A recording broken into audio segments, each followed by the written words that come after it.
How's it going, guys? Welcome to the second episode ever of the Day Money Drag.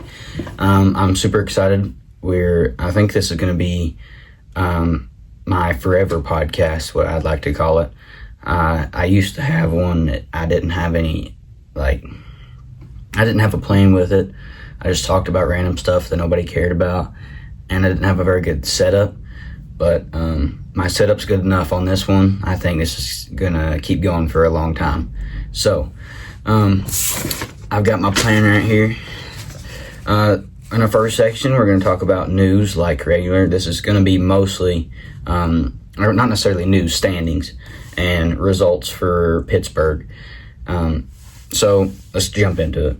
So the first thing I like to do on this podcast is show the world top three. We have John Crimber, Dalton Castle, and Clay Guyton. John Crimber has 444 points. Dalton Castle has 422 points. And Clay Guyton has 409.5 points. We just had Cassio win Pittsburgh. Cassio, I think he's rising up right now. He hasn't done very good in the early season. I don't even know if he went to all the events in the early season. But anyway, he didn't do super amazing in the early season, but now he's picking it up. He won Pittsburgh with 270.3 points, followed by Leandro Zampalo and Luciano De Castro.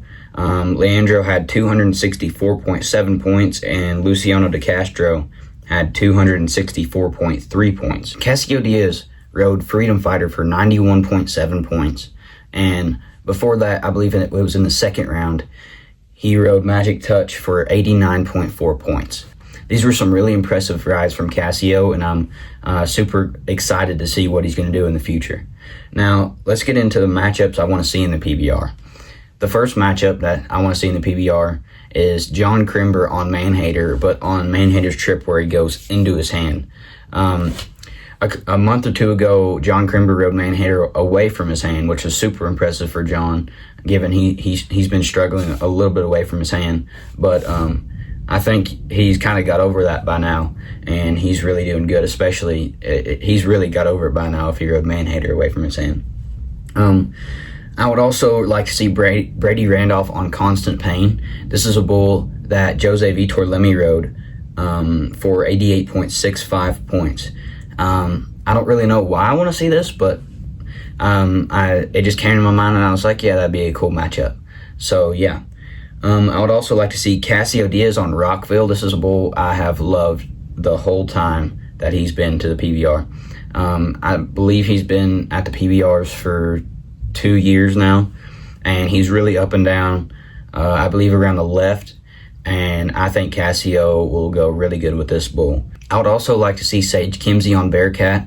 Caden Loud rode him for 88.2 points, and it was just an amazing ride. I think this bull's going to fit Sage's style really well. And yeah, I will do some updates on the draws if they put those out. Now to the Bulltuber awards. So just a reminder, guys, you can comment a YouTuber's name, and that automatically nominates him, and I will announce it in the next video. You also can nominate yourself.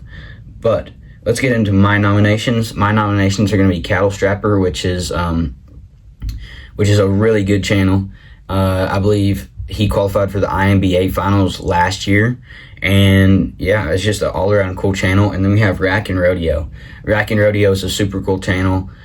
He has some really great rides on there, and man, just a good all-around channel. He does have some interesting music choices though, so be aware. I might have to repent in a couple minutes over watching some of his videos, so just keep that in mind.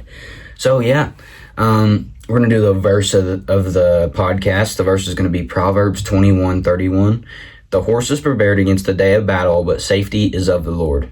Thank you guys for watching, and I'll see you in the next one.